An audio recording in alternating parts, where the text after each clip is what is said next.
Assalamualaikum warahmatullahi wabarakatuh. Al-Fatihah. A'udzubillahi minasyaitonir rajim. Alhamdulillah. Ar-Rahmanir-Rahim. Iyyaka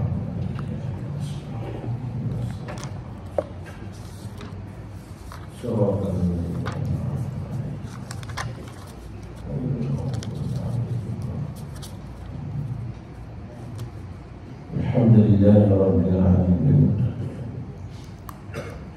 Wassalatu wassalamu ala asyrafil anbiya'i wal mursalin sayyidina wa maulana Muhammad wa ala alihi wa ashabihi ajma'in. Rabbi shrah li sadri wa yassir li amri wahlul 'uqdatam min lisani yafqahu qawli. Subhanaka la ilma lana illa ma 'allamtana innaka antal 'alimul hakim. Wa la hawla wa la quwwata illa billahil 'aliyyil 'azim. Allahumma la sahla illa ma ja'altahu sahla wa anta taj'alul hazna was-sa'ba idza syi'ta sahla ya rabbal 'alamin. Amma ba'd. Alhamdulillah, hari kita sambung hadis 40. Kita masih lagi bincang hadis yang ke-37 yang bertajuk keadilan Allah Subhanahu wa taala, kelebihan dan kekuatannya. Jadi sebenarnya kita berhenti pada muka surat 595 di bawah tajuk niat untuk membuat keburukan. Jika seorang hamba berniat untuk melakukan keburukan kemudian tidak melaksanakannya, maka baginya dituliskan kebaikan yang sempurna. Dalam hadis Abu Hurairah radhiyallahu anhu yang diriwayatkan oleh Muslim disebutkan, innama tarakaha min jirahi, maksudnya jika meninggalkannya itu kerana keagunganku, yakni dia meninggalkannya kerana-ku, kerana Allah Ta'ala. Dalam riwayat Al-Bukhari, wa in tarakaha min ajli, maksudnya meninggalkannya kerana-ku. Wa in tarakaha, jika sekiranya dia meninggalkannya min ajli, kerana-ku. Ini menunjukkan bahawa meninggalkan perbuatan maksiat terikat dengan niat kerana Allah Subhanahu wa taala. Maka orang-orang yang meninggalkannya berhak mendapat kebaikan yang sempurna kerana dia berniat melakukan amal saleh, iaitu mengharapkan keridhaan Allah Subhanahu wa taala dengan meninggalkan keburukan. Dan ini bahagian yang kedua. Pada tamu kita bila sendiri niat untuk berbuat baik. Jadi apabila niat untuk berbuat baik itu sudah tentulah kita diberi balasan pahala oleh Allah Subhanahu wa taala. Cuma kita kena tengok pada pengertian niat itu. Niat tidak sama sebiji dengan lintasan hati semata-mata. Tapi niat ini dia lebih kepada satu keinginan, satu kehendak yang diikuti dengan tindakan atau tingkah laku. Dengan kata lain, apabila kita berniat, maka dia ada satu keazaman nak buat. Kalau orang panggil lintas hati itu dia main gitu je, dah pelita. Tapi niat ni dia qasdus syai' muqtarinan bil fi'li, ataupun qasdus syai' muqtarinan bil fi'li. Maknanya kita ada qasad, ataupun kita ada tujuan untuk melakukan sesuatu, keinginan yang tinggi, kehendak yang tinggi. Umpama sebelum ini dia niat nak buat baik, pada keinginan dia nak buat kebaikan itu, tiba-tiba tak dibuat disebabkan ada halangan, maka diberi pahala oleh Allah Ta'ala. Contohnya dia nak bagi masjid sembahyang maghrib, tiba-tiba ada masyarakat, kenderaan dia ke, diri dia sendiri ke, dia sakit ke, dia tiba-tiba orang buruk ke, maka kalau dia tak mari, dia diberi pahala oleh Allah Ta'ala. Bukan kata dia ni saja-saja ya, tak segi pun ada lintas ya. Lintas yang begitu, ada orang kata belum lagi diberi ajaran pada Allah Ta'ala.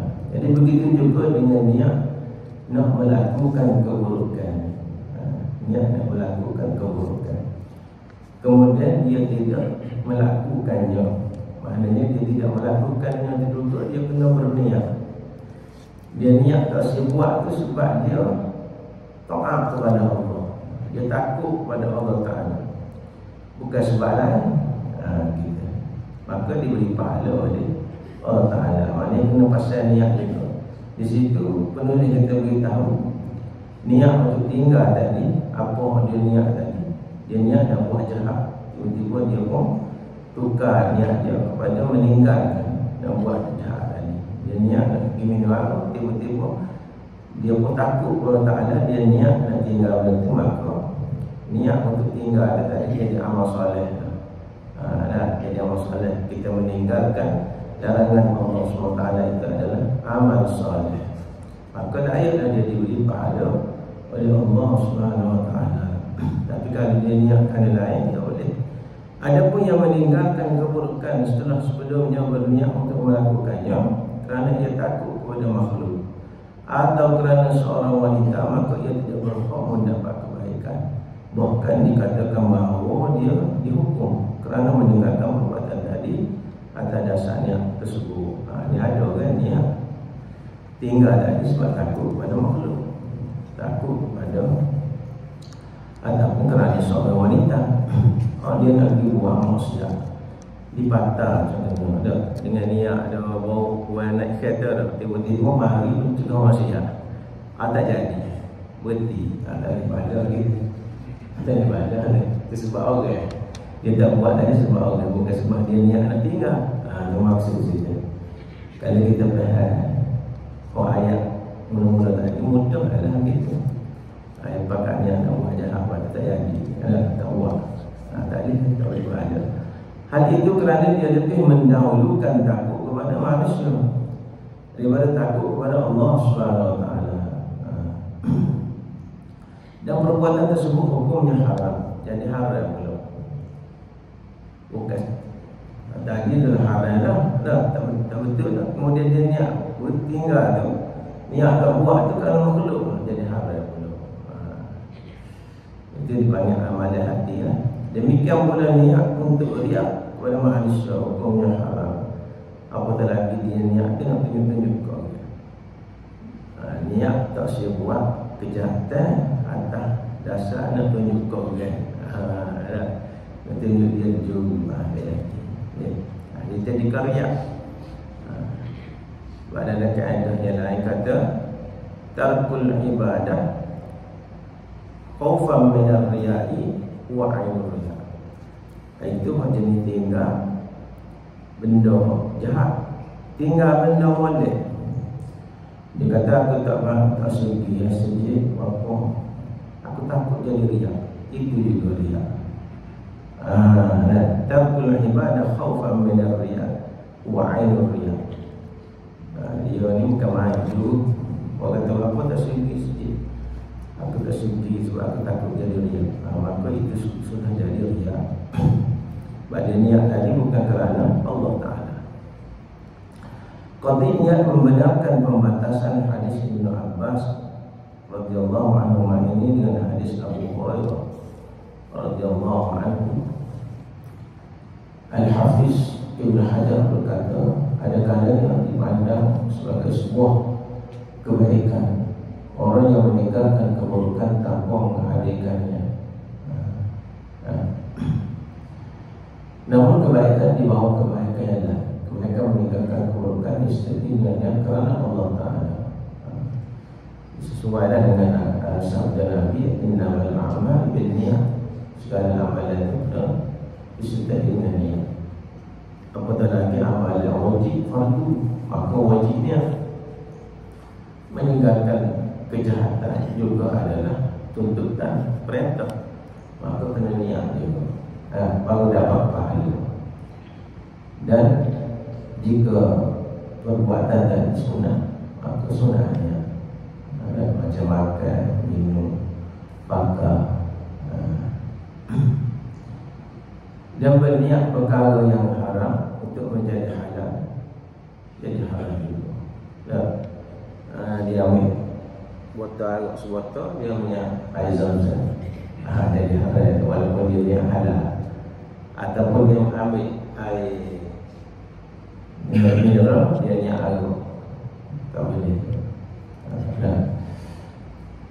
Kerana sebagaimana disebutkan di atas, meninggalkan kemaksiatan adalah mencegah keburukan, dan mencegah keburukan adalah kebaikan. Kita tinggal buang maksiat adalah satu bentuk pencegahan, maka mencegah keburukan itu adalah kebaikan. Ada kalanya orang yang berniat untuk melakukan kemaksiatan kemudian meninggalkannya ditulis sebagai satu kebaikan saja, satu kebaikan. Tetapi jika ditinggalkannya kerana takut kepada Allah SWT, maka dituliskan kebaikan sebagai kebaikan yang berlipat ganda untuknya. Biasa orang yang dia niat dan buat maksiat kemudian dia tinggal, itu juga diberi pahala. Ini satu pendapat di mana kalau dia tinggal kemudian dia berniat kerana Allah, pahalanya berlipat ganda, lebih dilipat ganda dah.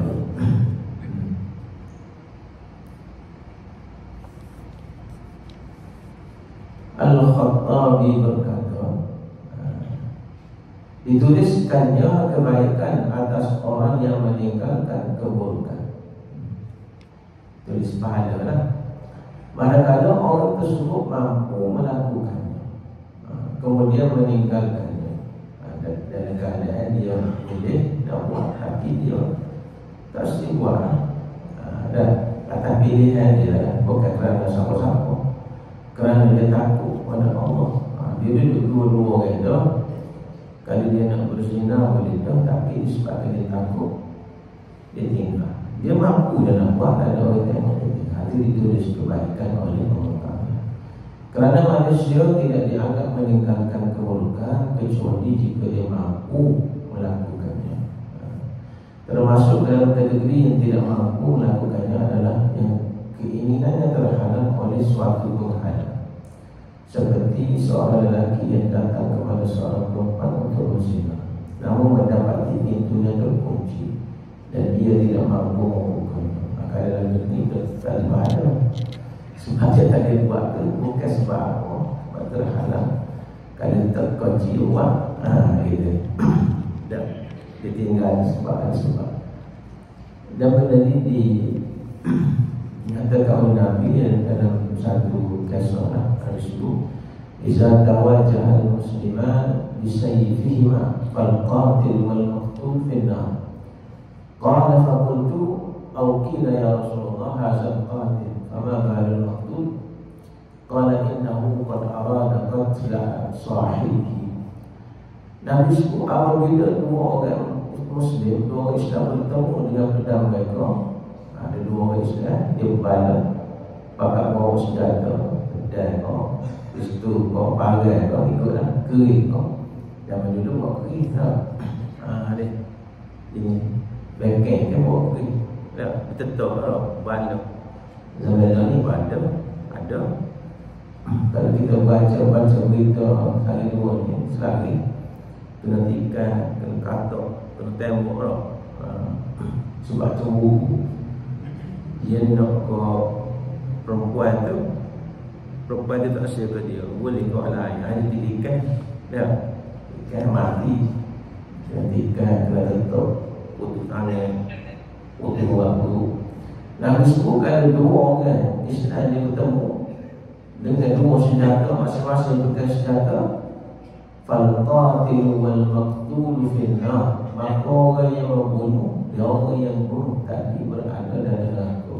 Dua-dua masuk neraka. Qala faqultu aw qila. Lalu ditanya kepada Rasulullah, ya Rasulullah, hazal qatil, dia kata mak bunuh tadi memang layak dia masuk neraka sebab dia bunuh dosa besar. Fama balul maktub. Dia kata bagaimana pula orang yang dibunuh tadi. Kan? Cuma betul kan? Qala Nabi kata innahu qad arada qatla sahibihi. Nabi jawab sesungguhnya kok kena bunuh tadi pun niat dia nak bunuh kawan tu tak ada dia kan? Tak ada dia pun. Mana niat di situ dibalas. Niat jahat di situ dibalas sebab dia berazam untuk melakukan kejahatan. Dia berazam untuk bunuh. Cuma dia tak ada bunuh sebab cakap itu. Maka berdosa. Niat dia tadi. Dia kata sebab dia tidak dapat melakukan niat jahat, sebab dia mati dulu, dia tidak dosa, boleh pahala aja. Dosa juga.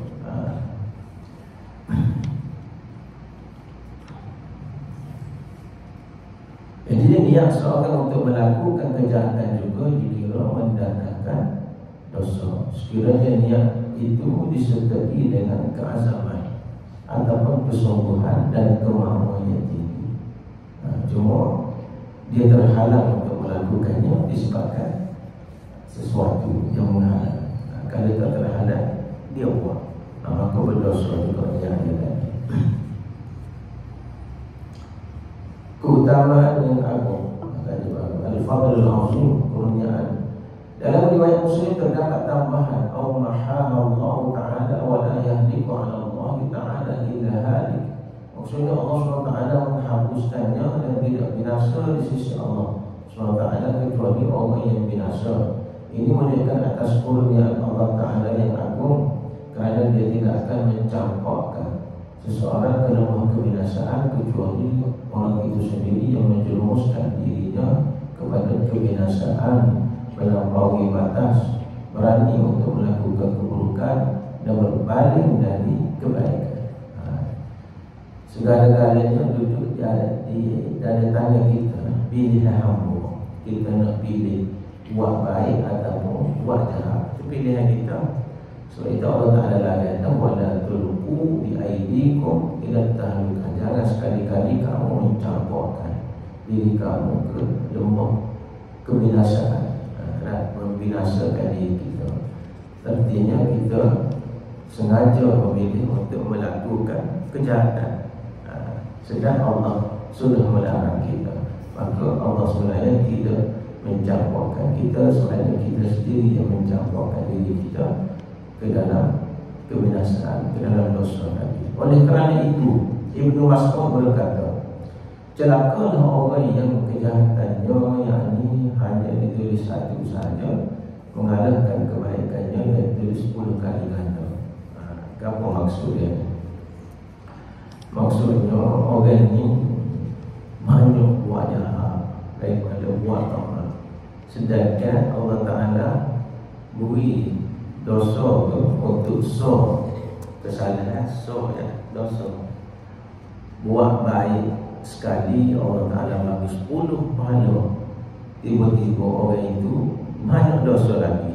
Mana betapa banyaknya dosa dan maksiat dia buat berbanding dengan ketaratan. Kan mana kira kan ada banyak kan mana celaka lah bila masuk kata orang yang mana dosa yang ditulis satu itu lebih banyak mengalahkan pahala kebaikan. Maknanya dia tidak memilih untuk melakukan kebaikan, banyak buat jahat. Pengawasan malaikat atas apa yang diniatkan manusia, hal ini diketahui oleh mereka. Allah Ta'ala pun tahu, malaikat pun tahu juga apa yang kita niat. Itu yang kita niat ini diketahui. Manusia je tak tahunya. Bagi kita tak nampak niat. Sama ada dengan ilham atau dengan disingkapkan hatinya.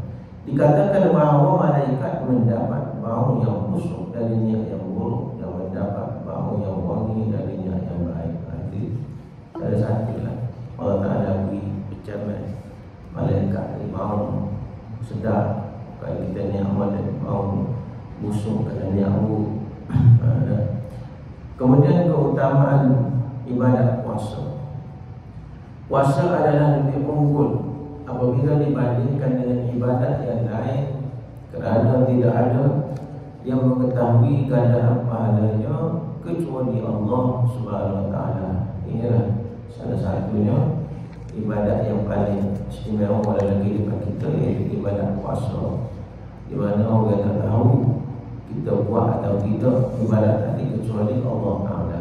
Maka gandarannya banyak, gandaran pahalanya banyak di sisi Allah SWT. Rasulullah SAW sabda, kullu amali bani Adam lahu illa as-siyam fa innahu li wa ana ajzi. Maksudnya setiap amal anak Adam adalah baginya kecuali puasa, kerana puasa adalah untukku dan akulah yang membalas. Kelebihan yang kita semua maklum tentang ibadat puasa, yang mana dia adalah rahsia kita dengan Allah Ta'ala. Demikian itu kerana ia merupakan bentuk kesabaran yang paling utama. Ini di antara sebab mengapa balasan dia berlipat ganda, sebab dia memerlukan kesabaran yang tinggi dalam kita melaksanakan ibadat puasa. Kita amal untuk tak kita hadiah ke ibu bapa kita, boleh kontak Hadiah kamu? amalan kita, kita baca boleh. yasin ke, Boleh. zikir ke, Niat. Kita niat sedekah. sedekah. Ya. Amalan aku ni kepada kedua ibu bapa aku. Yang sudah meninggal, Eh? yang telah meninggal dunia. Yang telah meninggal dunia. Bahkan setiap amalan anak-anak yang soleh itu sampai kepada kedua ibu bapa kita.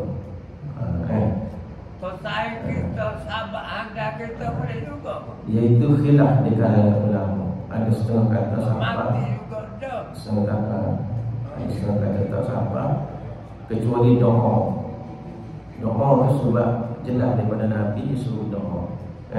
Kita doakan Allahumma ighfir lil muslimina wal muslimat wal mu'minina wal mu'minat al ahya'i minhum wal amwat. Ya Allah, ampunkanlah dosa orang Islam, laki puan, kau hidup dan orang mati. Amal sabar. Kita sebut nama dia. Kita sebut nama dia. Kita harap mudah-mudahan sabar, tak salah. Ya, kita buat kita. InsyaAllah. InsyaAllah. Kita insyaAllah. InsyaAllah.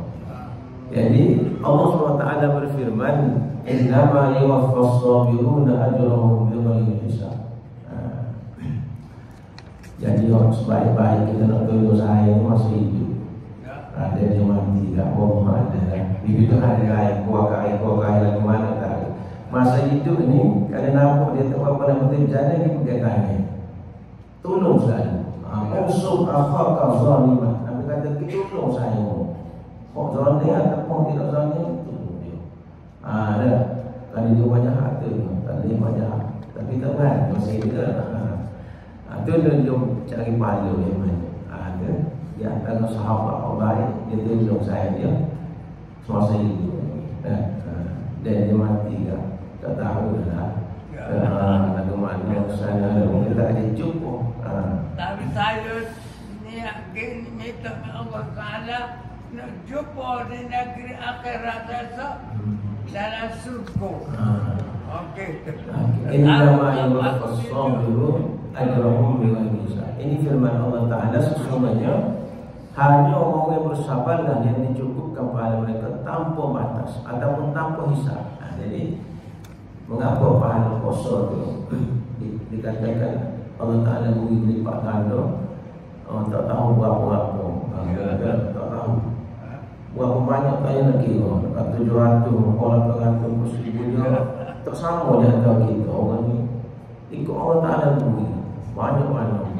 Ya Allah, wa ana ajzi bi, Allah Ta'ala kata, akulah membalas, aku memberi pahala. Banyak mana tak? Ada orang dia risau, okey dah. Jadi puasa boleh main-main kita. Ada orang puasa betul-betul ikhlas, berapa sabar betul-betul.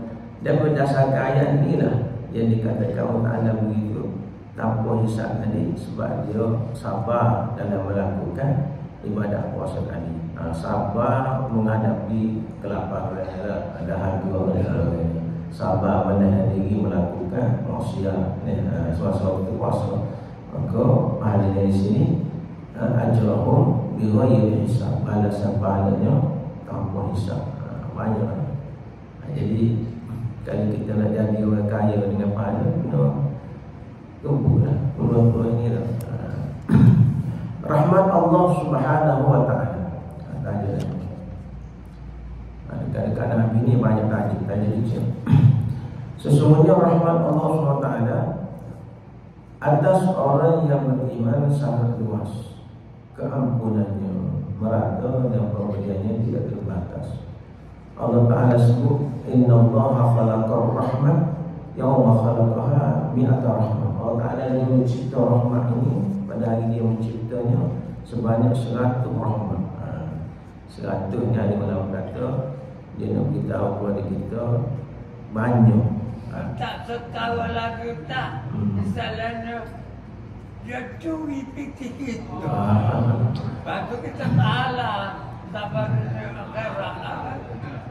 Gini, saya bukan fikir kerajaan. Saya hutang wajib dibayar. Hutang wajib dibayar.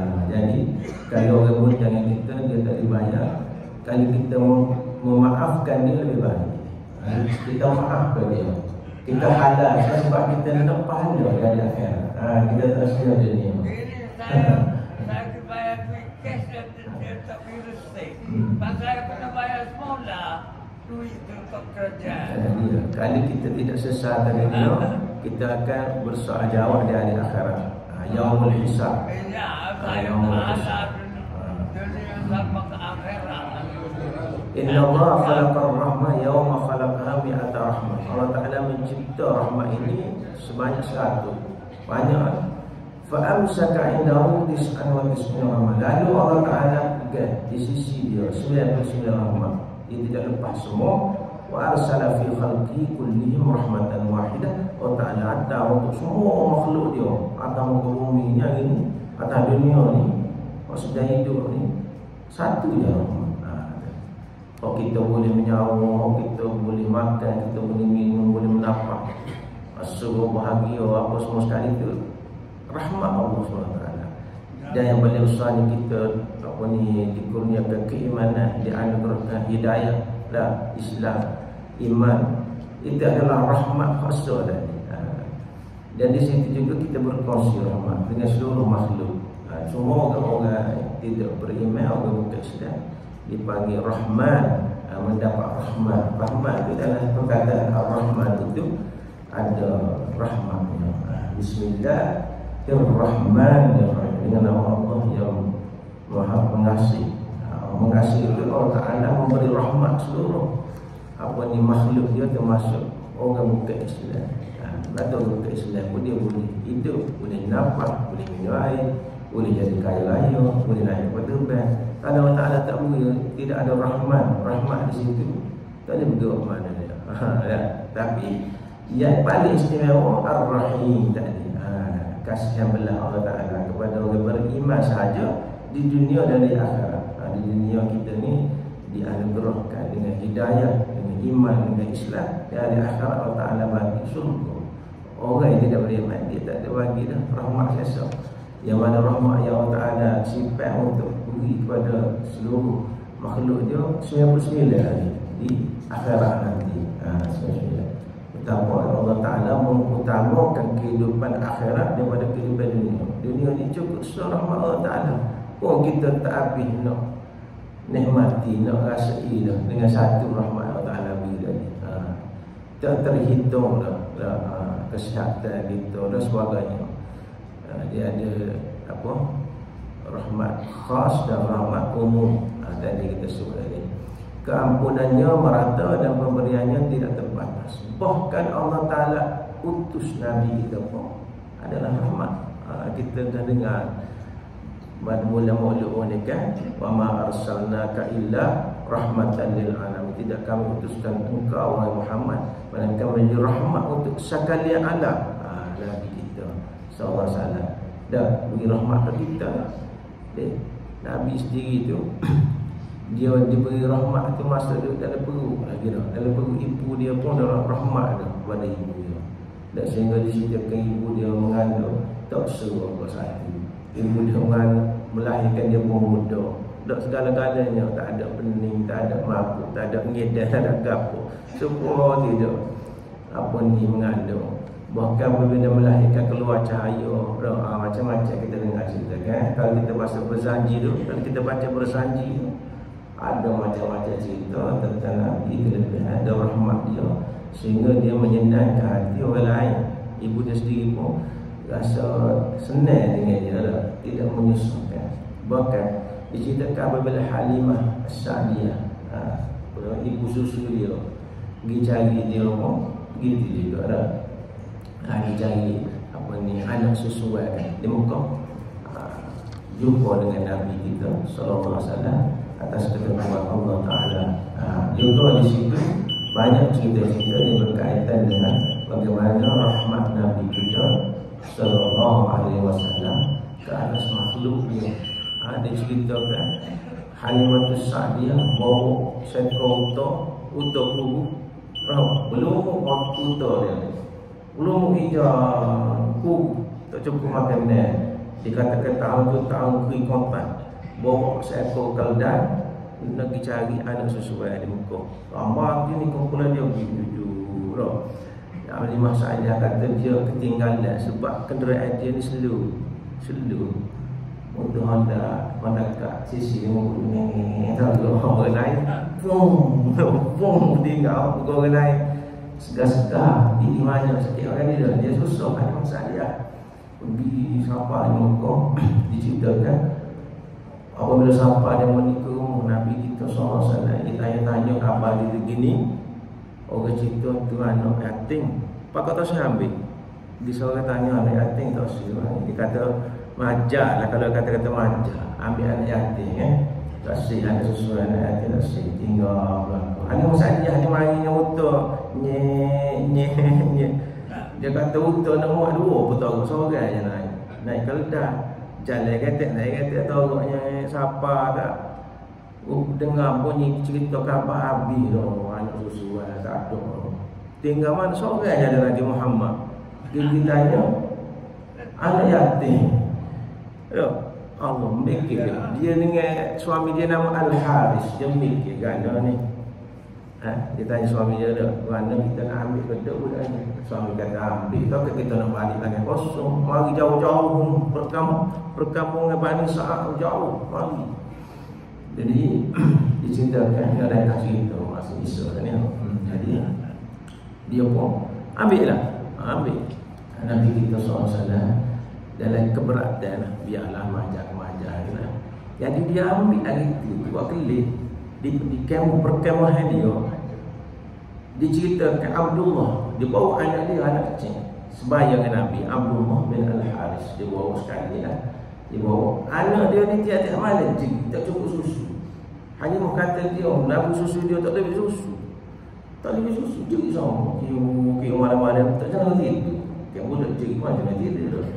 Jadi apabila dia ambil Nabi kita SAW kita kecil, kita ngomong dalam sekitar 8 hari 7 hari kita. Dia ambil itu pergi bawa balik ke pondok dia tu, kemah dia. Tiba-tiba ada susu, dia kata anak dia tak dada Abdullah, dia tak ke dada dia isak susu, penyih, tak jerit mana tu. Pada dia tu luar tengok otak dia gemuk, tengok kerja dia gemuk. Pelik ni kata. Dia tak suka lagi, bawa balik dia kata buat kelip budak ni dah. Nak cerita rahmat Nabi tu. Kecil umur 8 tahun tu rahmat dia. Memberi kesenangan kat orang dia, memberi kegembiraan dia, rahmat dia. Tidak mahu suka dia. Anak je jadi dia boleh tidur. Dia kata jenis tidur, lama dah aku tak jenis tidur. Halimah kata jaga mana seumur. Abdullah dada anak dia tu tinggi lama ya. Jadi mana tu jangan tidur. Jadi beres. Esok kena balik, tengok utuh ketemu. Dia kata ada mari boleh naik seorang, ada balik boleh naik 2 orang. Cak naik 2 orang, dia kata naik tegak pecut, terlaju dia kata balik. Muak Nabi atas kenderaan di sana, berlaku kepuk, litah kumpulan dia. Jadi kumpulan dia orang dekat orang dia kata, "Wah, Harimau ni pakar begitu kain dia mana tukai dia tiba-tiba dia terlupa laju berkebuk tinggal kita mari tadi selunya orang apa sebab bawa Nabi Muhammad sallallahu alaihi wasallam rahmat kita siapa ke kampung Bani Sa'ad ceritanya Nabi kata kita rahmatan lil alamin kecil tu tak belum diutuskan dari Rasul lagi. Boleh kau kita kata mukjizat dia. Ada sebelum dia jadi Rasul dipanggil irhas. Selepas dia datang jadi Rasul dipanggil mukjizat. Perkara luar biasa berlaku sebelum jadi Rasul dipanggil al-irhas. Selepas jadi Rasul dipanggil mukjizat. Dia tidak mukjizat sebenarnya Rasul. Wallahu a'lam. Kita di sini sama-sama. A'udzubillahi minasyaitonir rajim. Bismillahirrahmanirrahim. Alhamdulillahi rabbil alamin wassalatu wassalamu ala asyrafil anbiya'i wa ala alihi washabbihi ajma'in. Allahumma ja'al jam'ana hadha jam'an marhuman wa tafarruqana min ba'dihi tafarruqan ma'suman wa la taj'al illahumma fina wa la ma'ana wa la mayyatan wa la shaqiyan wa la dhullan wa la mahrum ya rabbal alamin. Allahumma zidna ilma wa zidna fahma wa sallallahu ala sayyidina Muhammad wa ala alihi washabbihi wasallam. Alhamdulillahi rabbil alamin. Taqabbalallahu